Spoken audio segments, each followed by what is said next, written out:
Welcome to Let's Chew the Gum. I'm your host, Protocol. We're talking about a lot of things in this show while we chew the gum. And as always, on each and every show, we always have something for your mind, something for your mind, something for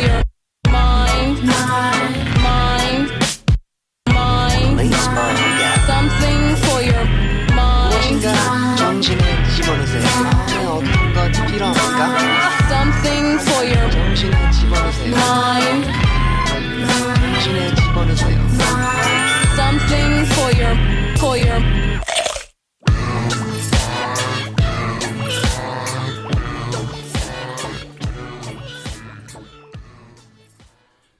Welcome back to the next episode of Let's Chew the Gum, the podcast where we talk about everything from A to Z.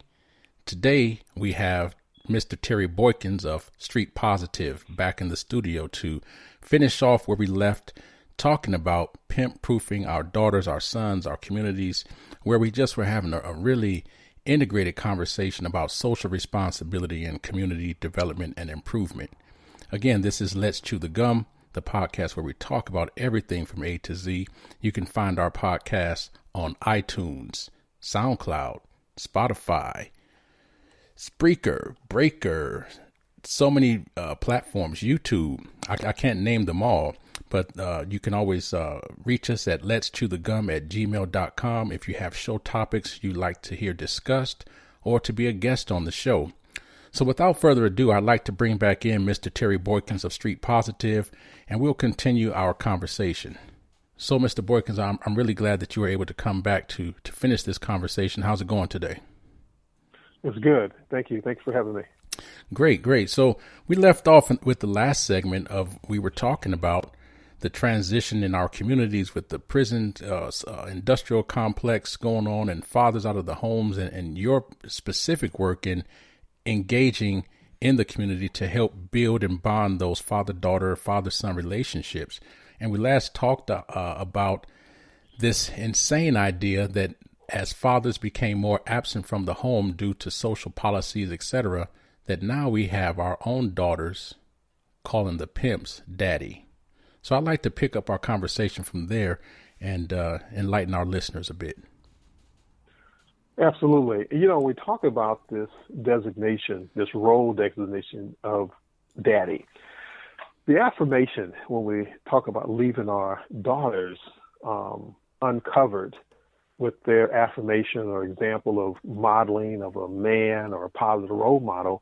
And so what's available to them are the guys that did stay available in the community that may have gone into the pimp game, that may have gone into the hustle, but they were available. See, here's the thing. Their daddy may not be around, but now these other men are that did enough to stay out of the game, stay out of the pen, but now that they are available to get their hustle on, they take on the role. And so the daughters looking for affirmation from a positive male role model or a father figure had a chance to get connected to someone who was available on the streets in the community that could affirm her.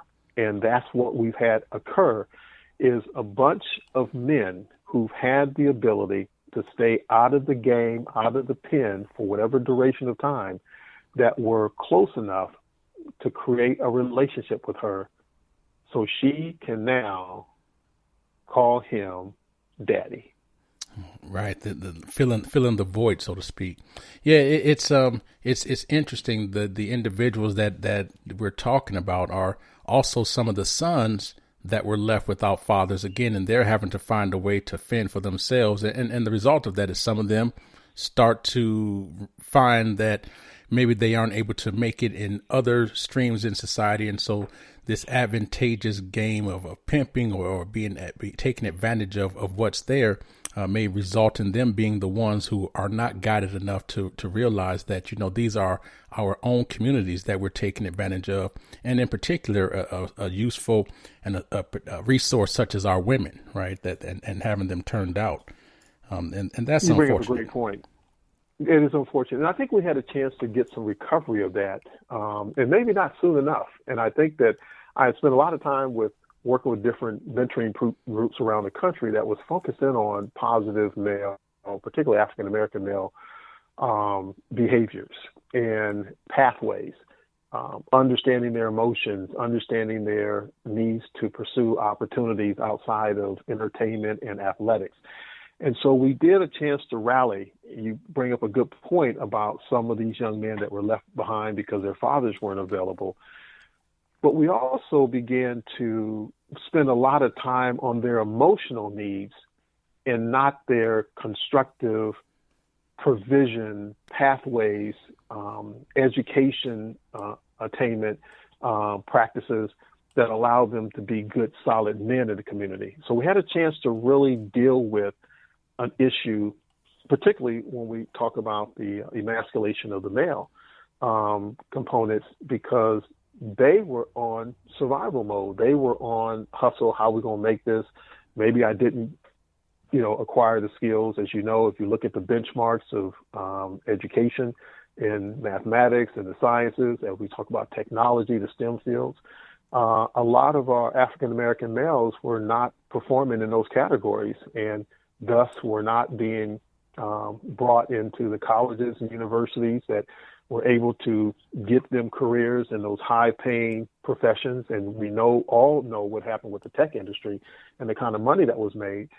So we did leave a lot on the table because we had to focus on just helping a lot of our males deal emotionally. And I think it cost us greatly. Yeah, I would agree with that. And that emotional support oftentimes has been something that some males may not have been aware that they needed it. And even some that knew that something was missing, that I needed something. Oftentimes there's been this ingrained reluctance for Black males to seek out that type of help because it's a situation to where many may feel like it's a weakness and they don't want to show that weakness and that they have it all together. But I remember you speaking about some of the groups in our last segment that you had a chance to work with, such as the Black Star Project with, I think you mentioned Philip Jackson, and the Campaign for Black Male Achievement, and you mentioned the name Sean Dove, I believe, and just organizations like that are focused on that. So that's a very necessary component, and it's great that we've been able to make some strides in changing that stigma of the idea if you have a problem or if you need help, it's a weakness, and being able to restructure that to say, hey, if you have a problem, it's okay to seek help. As a matter of fact, that's the responsible thing to do as a man or anybody for that matter. If you have a problem, get help. Yeah, to get help. And then what we did going into Daughters Lives Matter in terms of segmenting or transitioning from working with males to working with female populations, what I found is that there was a significant void, and there had been a void, Dr. Kwanda, for a number of years with regards to women, and that was with leadership. So while we were focusing on the emotional needs of men, women were taking the lead of maybe being breadwinners or getting occupations and resources and funding that was helping them propel themselves.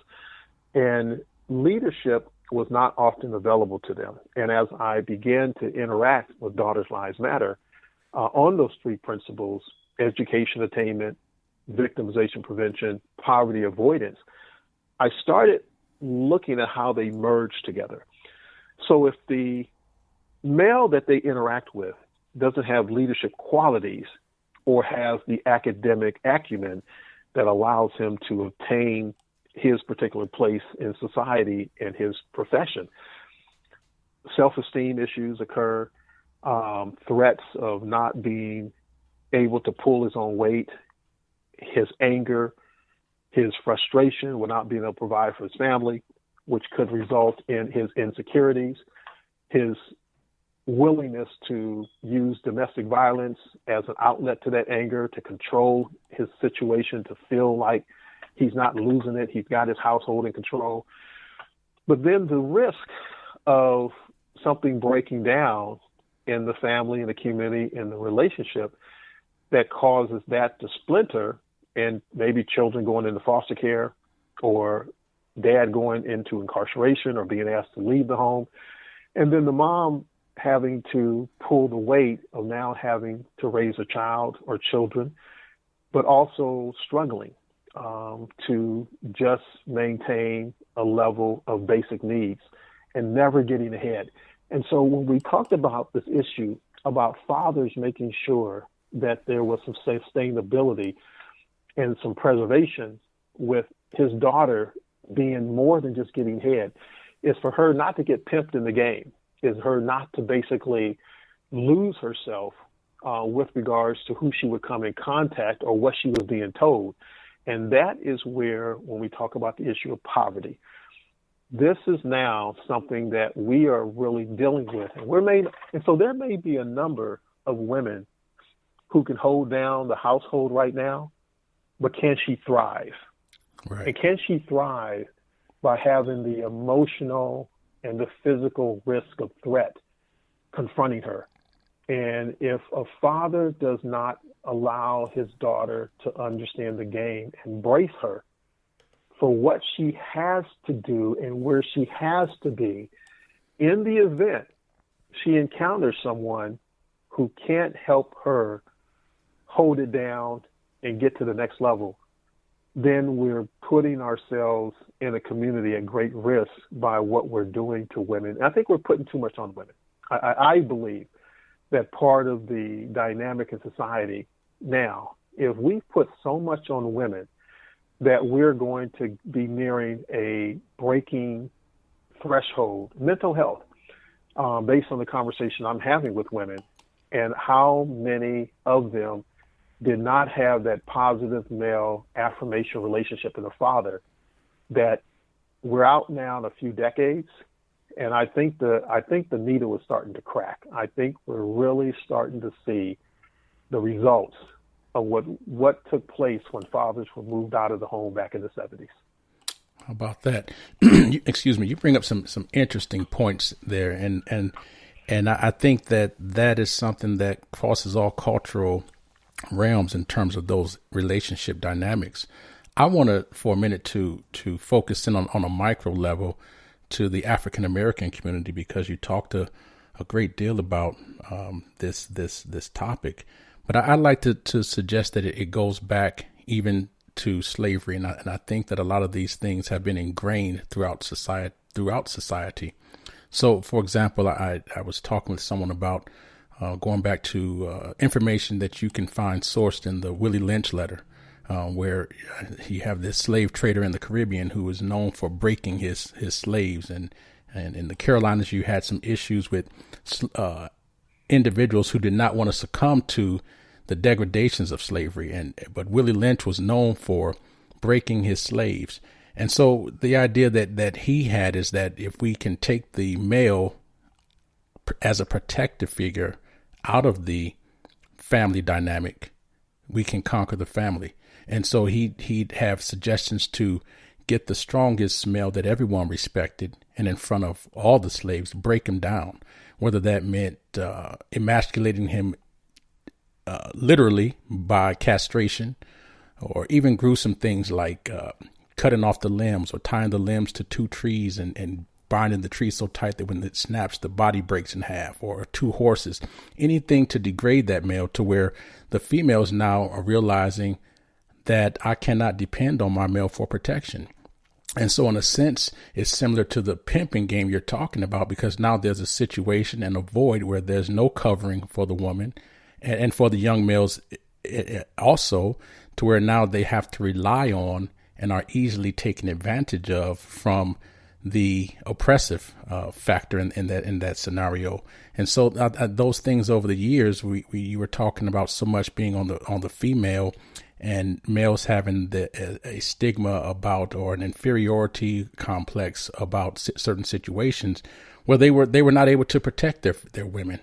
They were left in a situation where they, could be a figure in the home, but when it came to anything about protection, that may have been as far as the conversation could go, because always in the back of maybe the female's mind or the male's mind, that authority and that ability to protect only went so far, because at any moment, the infliction upon the body the pain could be inflicted at any moment, and she's left hopeless. So she had to be this strong figure that could speak out or speak up for the male or for the sons, And when it came to an idea of a sexual relationship that one may have wanted to have had with the slave woman in terms of the slave master, you know, she had some leverage to deal with it. Unfortunately, the leverage was her body. And so I think some of these things need to be unpacked in our contemporary society so that, excuse me, we can better understand what we're dealing with. Well, you know, especially when you talk about the post-traumatic slave syndrome, and sometimes people don't understand, why am I like this? Well, it's generational, and it's systemic because of you put generational with systemic conditions, then you begin to start forming that habit, that normal of dealing with, you know, almost kowtowing. You know, you can't move. You know how when we put the 3 strikes law into the community, which adversely affect the African American community, is that you got 2 strikes, you get 1 more, your bid is for life. And so it's kind of like, do you kick the field goal or do you try to run it in for the touchdown? Mm-hmm. Mm-hmm. Regardless of whichever way you roll with it, if you down by 7, or if you're down by 6, if you kill the field goal, you at 3. If you run into the touchdown, you still got to get the extra point. So even though you put in work to get the touchdown, you ain't won yet. And I think a lot of black men started realizing, regardless of whatever I do, I got to go cautiously. I can't just go for it, because if I come up short, game over. So regardless of how much work, how much effort I put into it, I'm still down. That rings true with a lot of people. So I'm still at this dilemma about leadership, about decision. This is where, when you have white privilege, it's like, you know what? We're going to go ahead and go for the 6 and then go for the 2 points. You can afford to. Because we can afford to. Yeah, there's a safety net there. Big safety net. And so when you got 10 players where 11 players should be, or somebody's hurt, can't nobody get hurt. I think that's what happens here, whether emotionally or physically. And so when you deal in a situation where can't nobody get hurt on the team, all the players are needed. If somebody gets hurt, we down a man. And I think what's happened here, we have been confronted with people being able to have us down a man with everything we do. Because if we ever get a chance to play man to man, game is not going to be competitive. We will take the championship every time. It's been proven. But when you put in that factor of systemic conditions and fear, that if you don't stay in your place, then you know what's going to happen to you. And when a woman begins to look at a man like that, that questions him even further. And so what we've been basically doing is, how did this flip? How did this whole issue? Because when the father-daughter relationship, when she sees that strength, and daughters marry their fathers, or marry who their fathers used to be before he got saved again. Mm-hmm. But this is where we have to start changing the paradigm. And what I've been told with Daughters Lives Matter is we want to see the paradigm shift.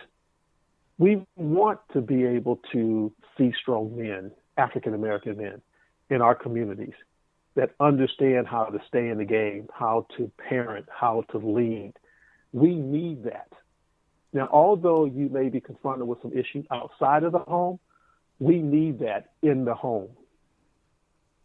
Absolutely. And I think this is where we are with Daughters Lives Matter. That's why I'm calling men that don't wait for her to run into somebody who didn't have this happen.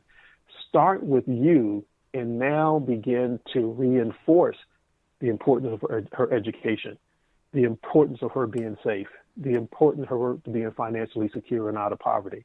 because if her daddy has taught her that, she will basically require that, and it will also cause him to step his game up. Because if they have a daughter together, we now are basically into new cycle development versus basically trying to break the cycle. We are always, as a community, in a situation of always trying to break the cycle. Let's start changing the narrative about establishing a new standard of what the cycle is going to become. Outstanding. Yes. So with that, those three principles for our listeners: education attainment, as Terry Boykins just expressed to us before. Education attainment is important in the streets and in the sheets, right? Classroom. Victimization prevention, right? Speaking out and talking, and that need to feel safe, so that, as you mentioned before, so that daughters would have a place and know that if they need safety, they need to talk, they can come to their fathers and speak about those things. And then poverty avoidance, of course, right?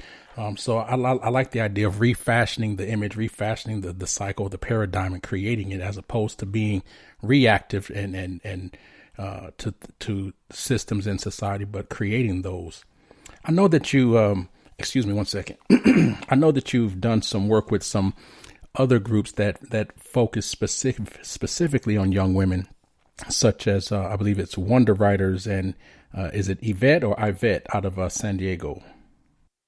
IVAT, Institutes for Violence, Abuse, and Trauma. Yes.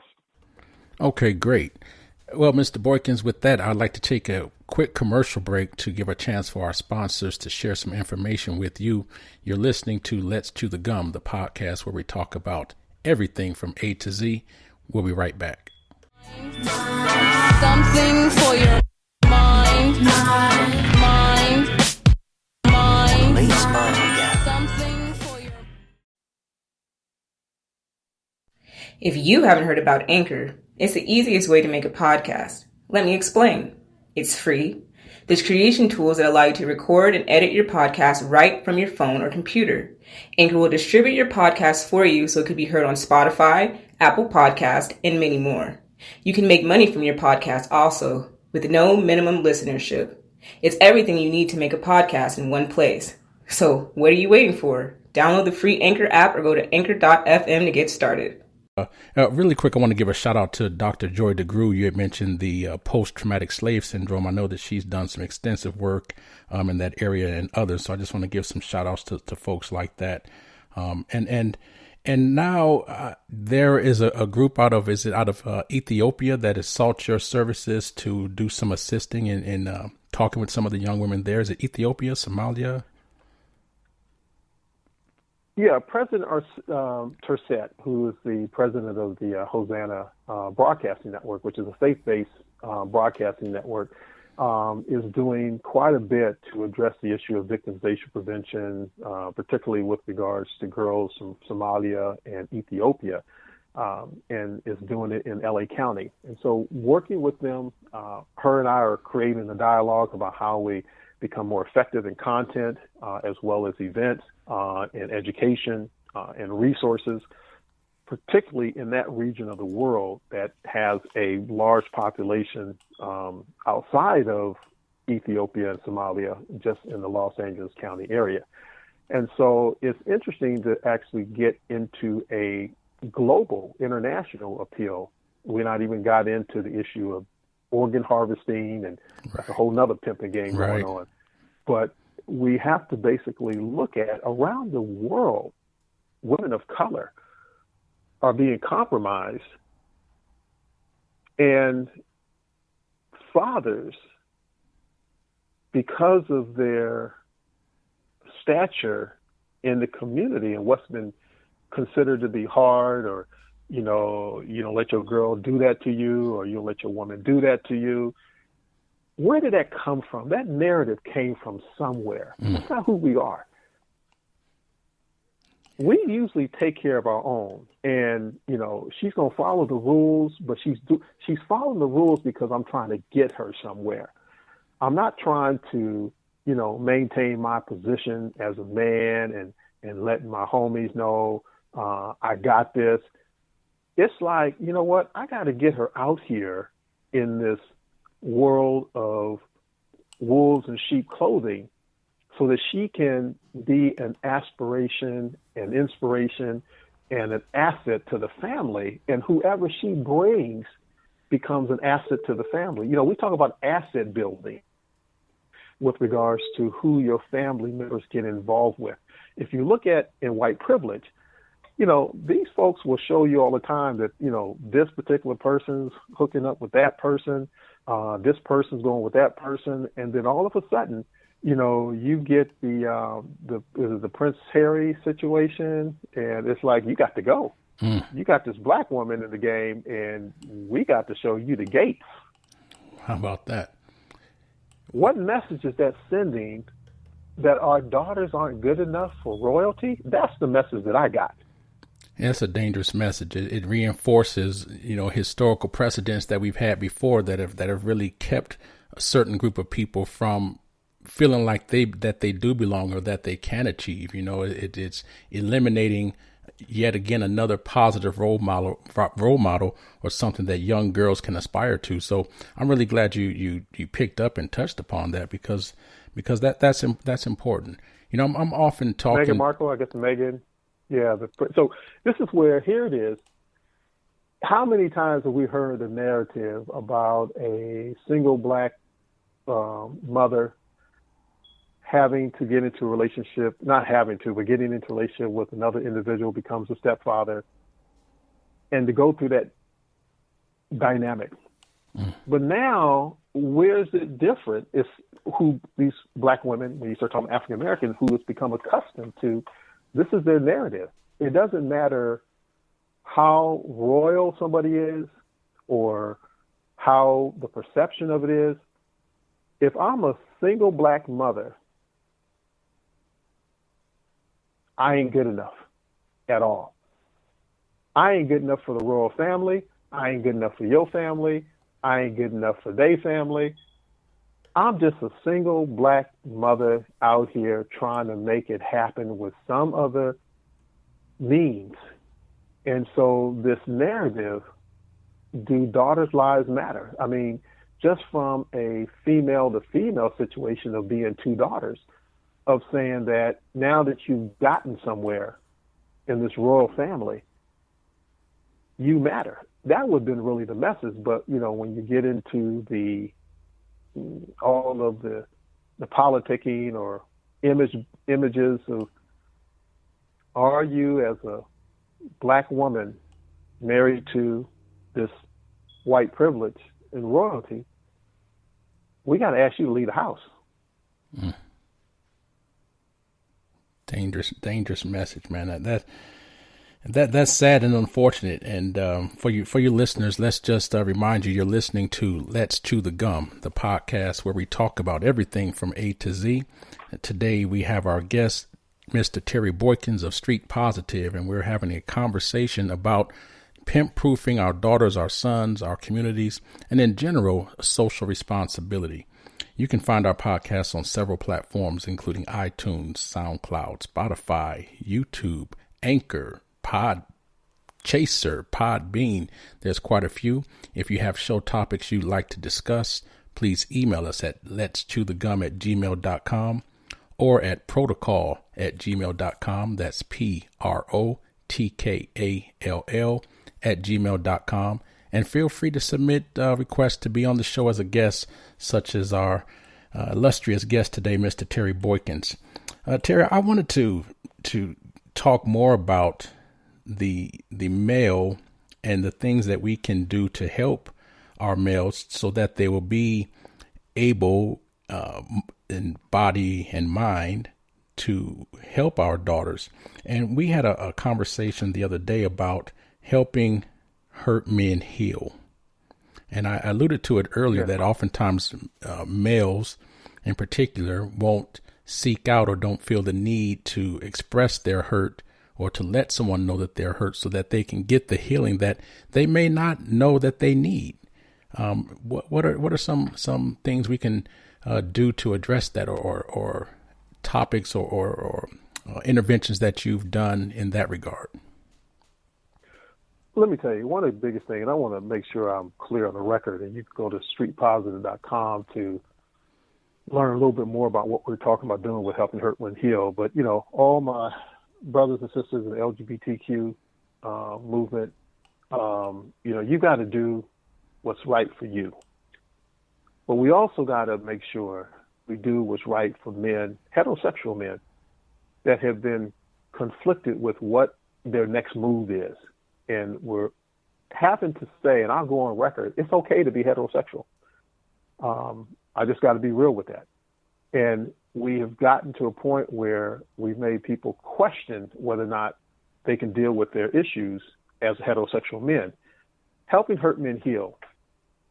The molestation, the abandonment, just like with fathers with daughters, the physical discipline about how maybe their fathers had them challenged physically to man up, don't cry boy, slap them in the back of the head, maybe punch them a little bit, rough them up a little bit, if that's being a man. So I know a lot of men have had to stand by and watch their father figure or stepfather or biological father show what he thought it was to be a man. It goes down generationally, slapping the mama a little around, playing the game, doing what he needs to do. And is that healthy? We know that it's not, because I've had too many conversations and too many sessions and too many workshops that says otherwise. So there's a form on Street Positive called the Man Plan. And the Man Plan is for emotional and financial success for men. And it gets them to actually put their issues on paper, from their financial standings to their emotional needs, to their education accomplishment, to their vital signs in terms of looking at themselves. How many kids do you really have? Not just the ones you claim, but how many kids do you really have? And what are you doing to deal with that aspect of your life? What is your income? What is your income potential? Where are you working? So it's about looking at the snapshot of who a man is. And then it's about his support system. Who do you rely on? Who do you go to? Who do you think you can go to? Do you have anybody to go to? I found out there's a lot of men out there just trying to do it on their own. They're just doing it with the television. They're just doing it with public imaging or social media. They're just going through the motions. And what I've found out as well is a lot of men are starting to admit, I don't know how. And we have been talking to them as men, but you're talking to men who are admitting that they don't know how to be a man, and you still keep talking to them as if they're a man. Right. That's a problem. Yeah. And if you're talking to a man who don't know how to be a man about being a man, you're going to get a confused individual. Yeah. Yes. And so Helping Hurt Men Heal is, first of all, making sure that they understand the proper resources to help them uncover some things. And then to move from those resources to help, therapy, counseling, treatment, whatever it may be. Because the objective is to get you to thrive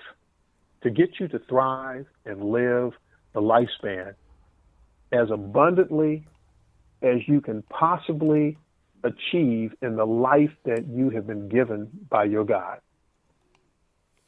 And if we can do that, if we can get back to first allowing men to acknowledge that it's okay to not know, but it's even more okay to not know and to seek help, that's what we want to do with the Man Plan. And so I think to date, there's been like 600,000 downloads of the Man Plan. That's great. And so people, they'll call me and they're talking about the Man Plan. And when you get to the website, you'll see. And the slogan there is, people play games. You better have a man plan. I love it. Because you'll go through this life thinking that it's just a bed of roses, but you got folks that's going to play games with you. And it's going to get disruptions in your life. And if you don't have a man plan to keep you on focus, to keep you on your destiny, and keep you on your journey to achieving something for you individually as your family, you're going to get played, you're going to get pimped, and you're going to get behind the 8-ball. And I guarantee you, when the 8-ball goes in the corner pocket or side pocket, game over. If you got balls still on the table. People play games. You better have a man plan. I love it. You guys, check out the website, streetpositive.com, and check out that man plan resource, either for yourself or for someone you know. Share it, post it. That's great. Speaking of planning, I know that you had mentioned to me in a different setting that we were talking about the stimulus checks that are coming out, and you were saying that the importance of folks in realizing that some of that needs to be invested back into either your own children or the children in your family, nieces, nephews, whether, you're opening an account for them and letting them know and teaching them some responsibility about that. Go ahead and speak about that for a minute, how that can be a part of the plan. Yeah, critical. I think when you talk about stimulus and what's going on in the economy, I think it's about investing in your family's children. So I challenge everyone who's going to be receiving a stimulus check that's going to be coming from the government as we go through this part of our economy in the downturn of the coronavirus, COVID-19. Take some money. I don't care if it's $50, $10, and then let that child know, I'm taking a part of the stimulus money that I've gotten, that mama's got, daddy's got, and we're going to invest it in your future. We're going to stimulate your future. And go take them to open an account and have them put that money into the account of your child with you as the adult signer. And then you want to basically have a conversation with that child about, now that we invested in you, what do you want this family to become 10 years from now? How do you want this stimulus? How are you going to help this family reach their goals? That conversation will change your family dynamics, because now that child knows that there's a monetary and tangible and a concern and a care being invested in them. When you talk about your little nephew or your son that's not acting right, have that conversation. What do you want this family? I ain't worried about Pookie's family. I ain't worried about Ray Ray's family. What do you want this family to look like 10 years from now? And then write it down. And then also, if you want to go to another level with the game, write up a commitment that you are going to have them sign that shows what they said they want the family to look like 10 years from now. It goes with my name on the street, 10-year Terry. People know I'm already looking at your 10-year plan. That's why the man plan. I want to know not what you're just dealing with today, but I want to make sure that if you understand 2008 and 2009, and we here in 2020, 2019, COVID-19, 2009, COVID-19, come on, people. You already know something's on the brink here. That's a 10-year game right there. How about that? I'm just saying. No, you said it well, and it's clear. No, that's great. I think that idea of involving the children, the younger people in that process of asking them what it looks like, involving them in creating the plan, I think it goes a long way to preparing them for adulthood in many ways. And one of them is accountability. They have a reference that they can look to. They wake up with a purpose. They know why it is that they're going to school. They know why it is that they're getting an education. They know why it is that they're investing. So they become accountable, and they walk around with a sense of purpose. You know, ignorance is bliss, and childhood is great, and children should have fun and play. But we cannot afford to miss opportunities to teach the children and to prepare them for what they really are going to encounter in life. So that's great, and goes a long way in doing that to help them for sustainability. And accountability and sustainability is critical. A lot of people think that most folks made their money on real estate or the stock market. The truth of the matter of the man who's got the best insurance plan is the one who's going to take care of his family. Say it. I like that. If you think about most wealth that's been made, it's been made as a result of somebody who passed away having planned effectively enough to take care of their family.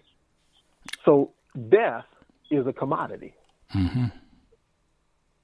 And if you look at the history, if you look at your research, most wealth has been created as a result of insurance plans, not by real estate.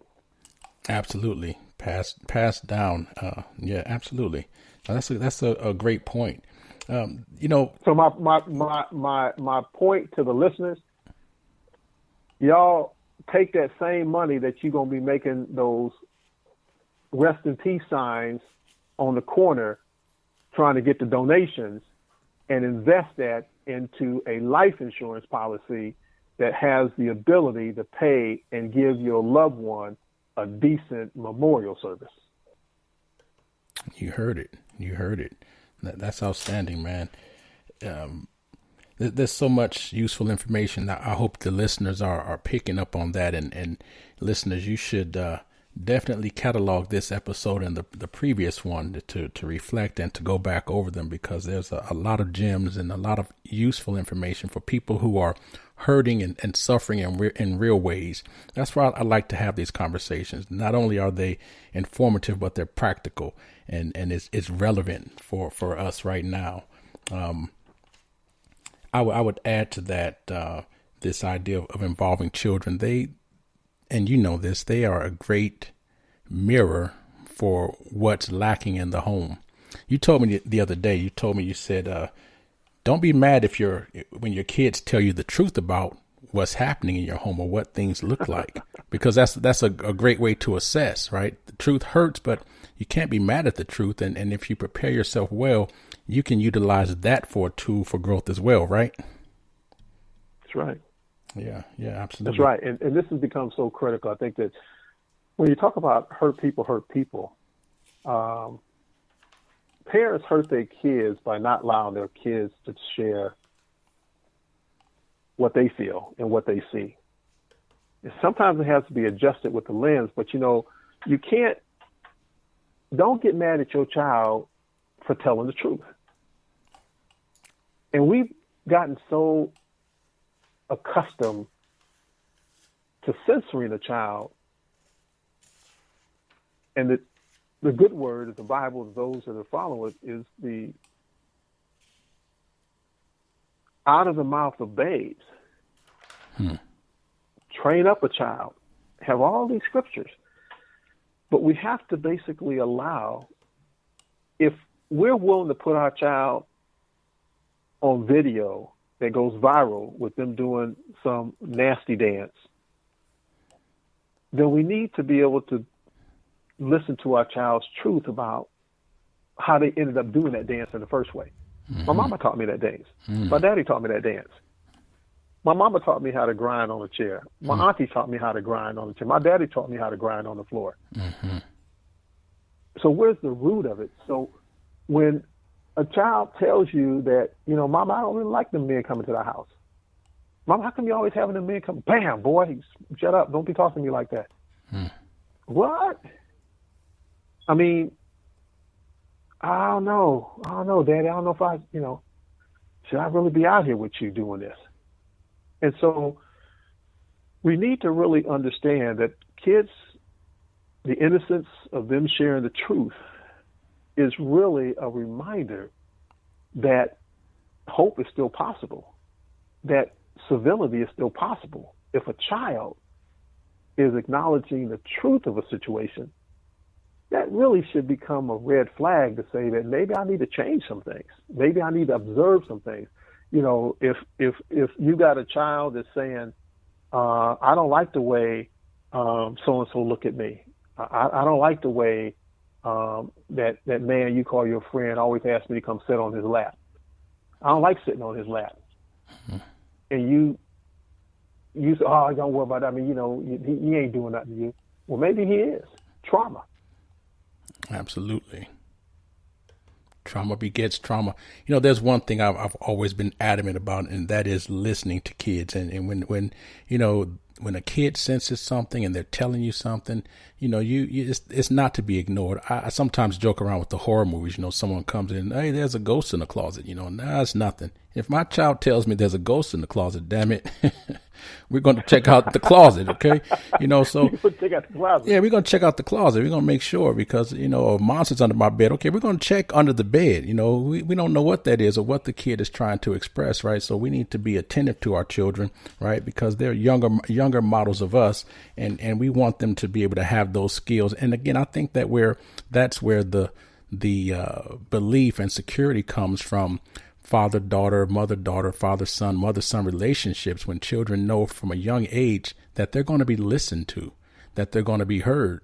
So when they get to those ages where they're out of the home and they're vulnerable, or they're discovering themselves and new things about the world that they're confused about, if you've established those communication relationships early on, they'll feel free to continue to communicate with you and continue to rely on you as a resource for help, and not Johnny down on the corner because you didn't take time to listen. And we don't know what Johnny is telling them. And Johnny is again waiting for someone that he can or she can take advantage of. So we have to really secure our families and protect our families in that way. That's critical.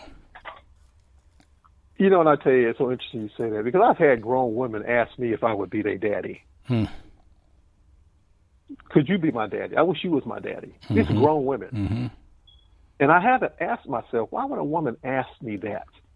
So I started dialogue, going back to the Daughters' Lives Matter, the pimp proofing component. And they said, because you know what? You can give me something that I didn't get before. Mm-hmm. If I had the wrong intentions, Dr. Kawanda, you know what I'm saying? Right. If I had the wrong intention, I could take that and just move it all over the board. Mm-hmm.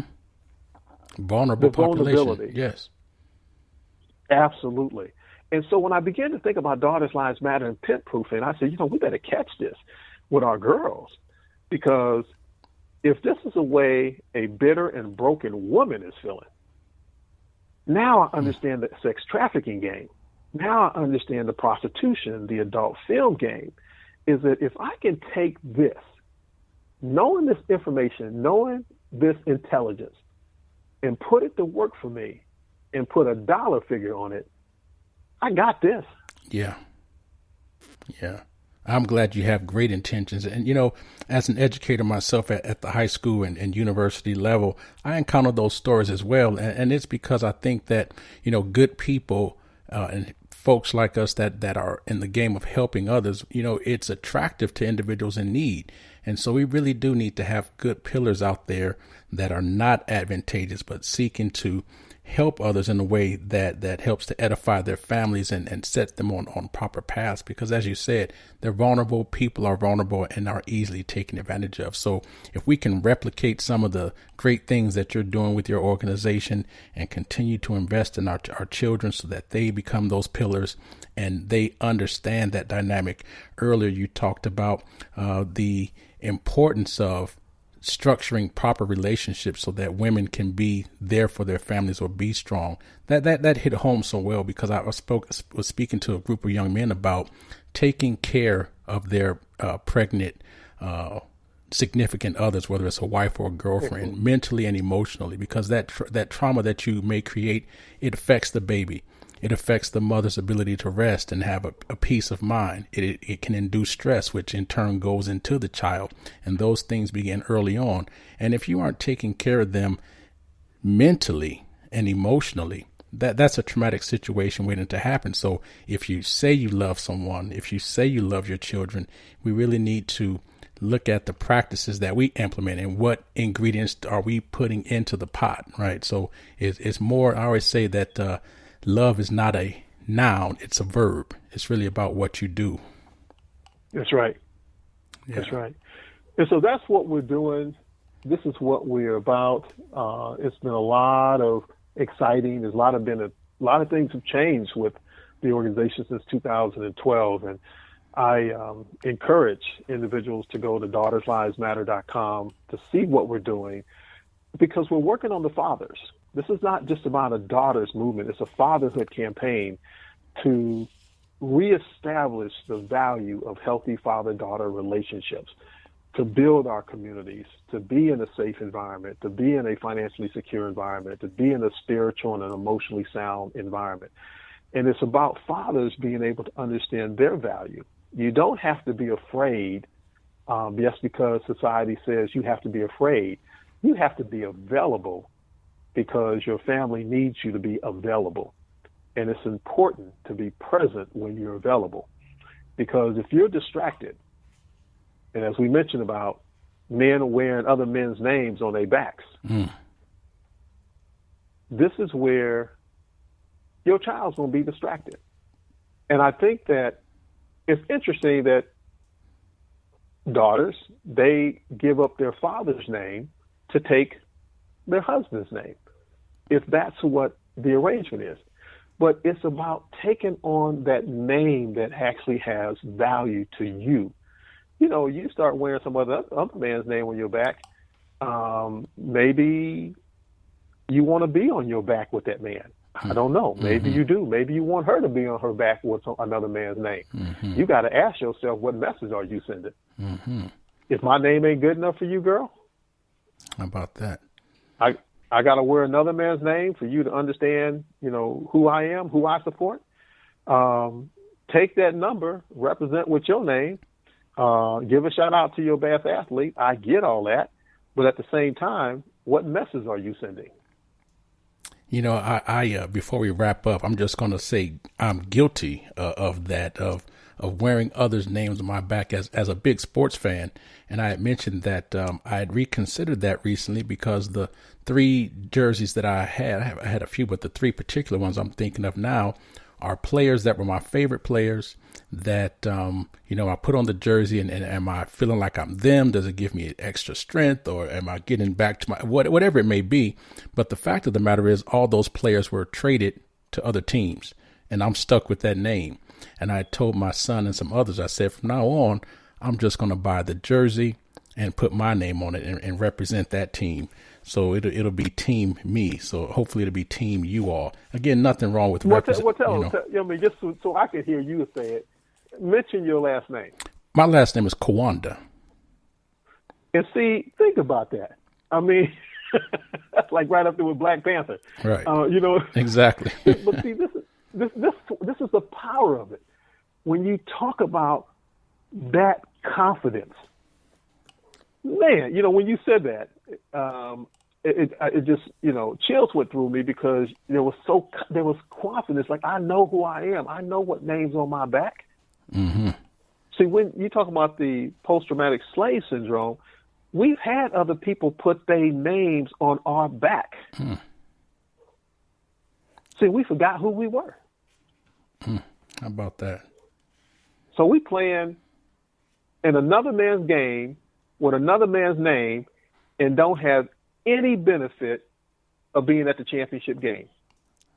That's not a formula for winning, for sure, man.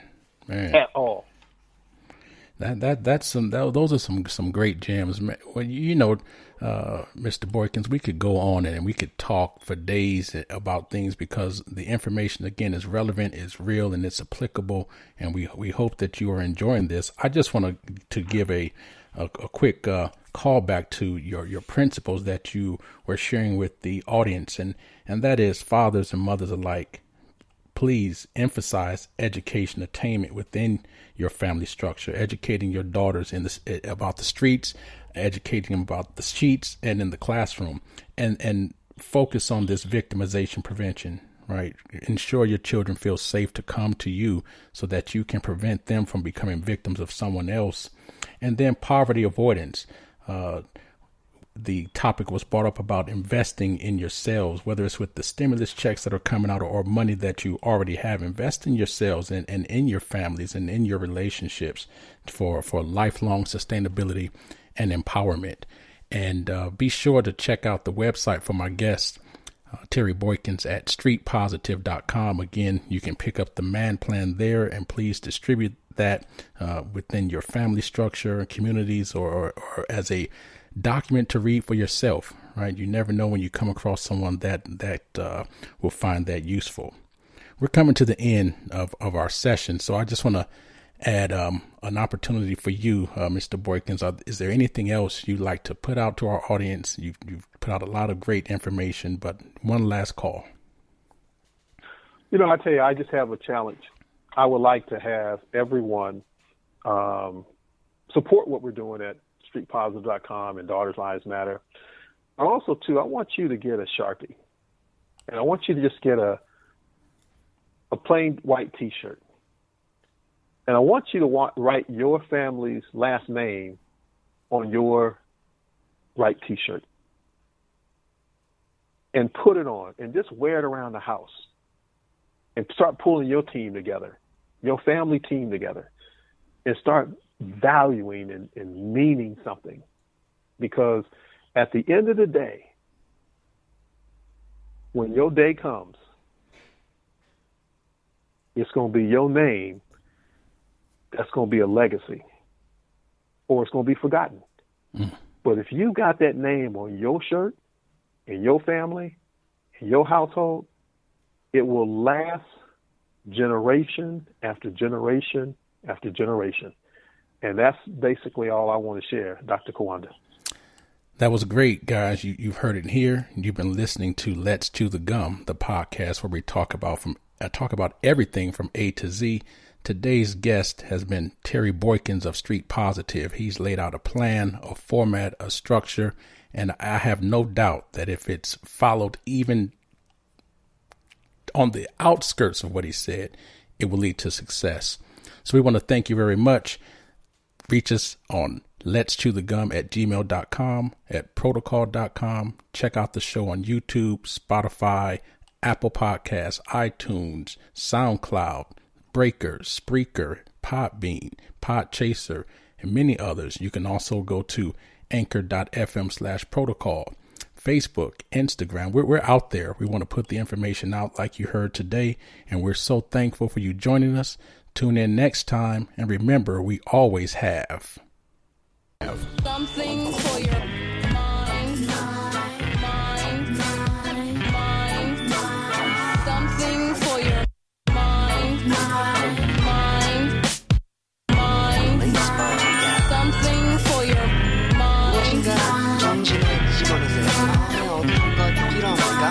Something for your mind.